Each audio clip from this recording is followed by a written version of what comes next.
नमस्कार। मैं हूं सच्चिदानंद वशिष्ठ। दैवाधीना जगत सर्वम, मंत्राधीना तु देवता। ते सर्वा ते ग्रहा ब्राह्मणाधीना, तस्मात् ब्राह्मण देवता। देखिए, सारे ग्रह हमें किसी न किसी प्रकार से प्रभावित करते हैं। और आज एक ऐसा उपाय मैं आपको बताने जा रहा हूं जिससे आपको तो लाभ होगा ही होगा, पर्यावरण को भी लाभ होगा और संसार को भी लाभ होगा। और वो क्या उपाय है? जैसे आपका सूर्य है, नीच राशि में है, अस्त है, सूर्य अस्त नहीं होता यानी पाप ग्रसित है, और छठे, आठवें या 12वें स्थान के अंदर जो है वो विद्यमान है, तो ऐसी स्थिति में उसका बुरा प्रभाव जो आपके ऊपर पड़ रहा है, तो उसके निवारण के लिए बहुत इजी उपाय मैं आपको बता रहा हूं। अगर आपने आग का पौधा देखा होगा, एक श्वेतार्क होता है, तो श्वेतार्क का पौधा अगर आप लगाते हैं तो भी आपका सूर्य शांत होता है। पीपल का पौधा अगर आप लगाते हैं तो भी सूर्य शांत होता है, और आम का पौधा अगर आप लगाते हैं तो भी सूर्य शांत होता है, यानी उसका दुष्प्रभाव अच्छे प्रभाव में परिवर्तित हो जाएगा। अगर आपका चंद्रमा खराब है तो निश्चित है आपकी मानसिक स्थिति डामाडोल होगी, आप हमेशा चिंताग्रस्त रहेंगे, भयभीत से रहेंगे, कल्पनाशील रहेंगे, और आपका मस्तिष्क जो है पूर्णतः काम नहीं कर पाएगा। चेस्ट, फेफड़ों की भी तकलीफ हो सकती है। तो ऐसी स्थिति के अंदर, और माँ के सुख की कमी होती है, तो वहां चंद्रमा के लिए आपको क्या करना चाहिए? ऐसा कौन सा पेड़ लगाएं जिससे कि चंद्रमा हमारा शांत हो? तो पलाश का पेड़, जिसको ढाक कहा जाता है, 3-3 पत्ते होते हैं उसमें, इतने चौड़े चौड़े, तो वो ढाक, नीम और बरगद, अगर इनके पेड़ आप लगाते हैं तो आपका चंद्रमा जो दुष्प्रभाव दे रहा था वो अच्छे प्रभाव देने लग जाएगा, और आप चंद्रमा की पीड़ाओं से जो है आप मुक्त हो जाएंगे। अगर आपका मंगल खराब है तो साहस, उत्तेजना, हिम्मत, इनकी कमी हो जाती है।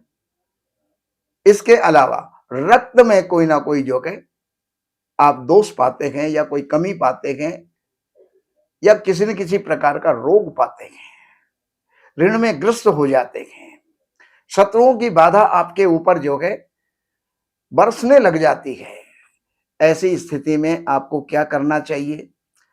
उस मंगल का, जो मंगल नीच राशि में है, ग्रसित है, अस्त है, छठे, आठवें, 12वें स्थान पर बैठा हुआ है, उसका दुष्प्रभाव जो आपके ऊपर लागू हो रहा है, उसके निवारण के लिए आपको चाहिए खैर का पेड़।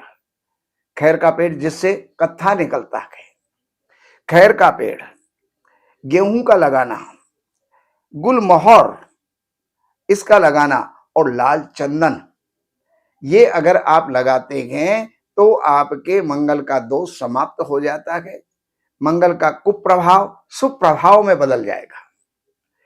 लेकिन अगर आपका बुध खराब है तो बुध वाणी का देवता भी है, त्वचा का देवता भी है, और बुद्धि का देवता भी है। जितना भी जो विवेक और ज्ञान जो होता है वो बुध के माध्यम से होता है। और अगर बुध खराब है तो त्वचा के कोई ना कोई रोग होते हैं, कंठ के कोई ना कोई रोग होते हैं, या फिर बुद्धि में विकृति होती है, पागलपन होता है, हिस्टीरिया होता है, मिर्गी होती है। तो ऐसे जो रोग होते हैं, उन सभी रोगों के शमन के लिए व्यापार में बाधा होती है। आप सीए कर रहे हैं लेकिन सीए नहीं कर पा रहे, तो ऐसी स्थिति में उस बुध की सुधार के लिए, जो बुध नीच राशि में है, अस्त है, छठे, आठवें, 12वें बैठा है, या और पापी ग्रहों से ग्रसित है, तो उसके लिए आपको चाहिए अपामार्ग का पेड़ लगाना। अपामार्ग आप कहेंगे ये किसको कहते हैं? ज्यादातर आप बरसातों के दिनों के अंदर कहीं कहीं किनारे किनारे कूड़े कबाड़ के अंदर एक पेड़ उगता है, अपामार्ग होता है, और उसमें जो कांटे ही कांटे, कांटे ही कांटे, लाइनिंग से कांटे होते हैं, और वो उल्टी टाइप में होते हैं, टेढ़ी टाइप में होते हैं, यानी उल्टे होते हैं, विपरीत होते हैं। उसको जो है विपरीत कांटा भी कहते हैं, ओला कांटा भी कहते हैं, और उसको जो है चिड़चिड़ा भी कहते हैं। तो ऐसा पौधा आप लगाइए, आपका बुध शांत हो जाएगा और कुप्रभाव शुभ प्रभाव में परिवर्तित हो जाएगा। अगर आपका बृहस्पति खराब है तो कहीं ना कहीं विद्या में, कहीं ना कहीं संतान में, कहीं ना कहीं फाइनेंस में आपको जो है परेशानी आएगी। तो ऐसी स्थिति में कहीं लीवर, कहीं मोटापा, कहीं किडनी, ये आपकी ग्रसित होंगी। तो उन सब दोषों के निवारण के लिए बृहस्पति अगर नीच का है, अस्त है, पीड़ित है, छठे आठवें बार में बैठा है, दुष्प्रभाव आपको दे रहा है, तो उसके निवारण के लिए आपको चाहिए पीपल का पेड़ लगाना, बरगद का पेड़ लगाना और बबूल का पेड़ लगाना। आप ये पेड़ लगाएंगे तो देखिए, एक तो बात ये, पर्यावरण सुधरेगा, बरसातों की कमी जो हो रही है वो बरसातों की कमी दूर होगी, ऑक्सीजन से वातावरण जो है आपका शुद्ध होगा, और इसके अलावा बृहस्पति जो आपका कुप्रभाव दे रहा है, बुरा प्रभाव दे रहा है, वो अच्छा प्रभाव देना प्रारंभ कर देगा। मात्र केवल आपने किया क्या, पेड़ लगाना है, और जब तक वो स्थिर नहीं हो जाता है तब तक उसको पानी देना है। शुक्र अगर आपका खराब है तो नपुंसकता की बीमारी, स्त्री रोग, आपके सौंदर्य की कमी, वाक शक्ति की कमी, गायन शैली की कमी, ये सारी चीजें उसके अंदर जो है आ जाती हैं। तो वो शुक्र अगर अस्त है, पीड़ित है, पापग्रस्त है और छठे आठवें या 12वें स्थान में बैठा हुआ है और नीच राशि में है, तो उनके दोषों के निवारण के लिए आपको गूलर का पेड़ लगाना चाहिए और गुलाब का पेड़ लगाना चाहिए। इसके अलावा सुगंधी फूल देने वाले जैसे चंपा है, चमेली है, इनका जो है आप पेड़ लगा करके शुक्र के दुष्प्रभाव को, जैसे किसी लड़के का विवाह नहीं होता तो वो भी शुक्र के दोष के कारण से है, तो अगर वो इन पेड़ों को लगाएंगे तो ये सारे फल उनको स्वतः प्राप्त होंगे। जो शुक्र बुरा प्रभाव दे रहा है वो अच्छा प्रभाव देने लग जाएगा।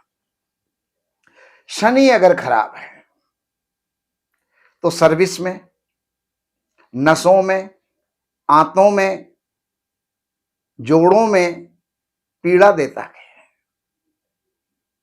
जितने भी केस मुकदमे शनि के कारण से होती हैं, चोरियां होती हैं, तो ये सब दोष जो शनि के कारण से हो रहे हैं और शनि को आप सुधारना चाहते हैं। शनि अगर मेष राशि के अंदर, नीच राशि के अंदर बैठा हुआ है, छठे आठवें 12वें स्थान के अंदर जो है वो बैठा हुआ है और वो पापग्रस्त है, तो ऐसी स्थिति के अंदर आपको शमी का पेड़ लगाना चाहिए।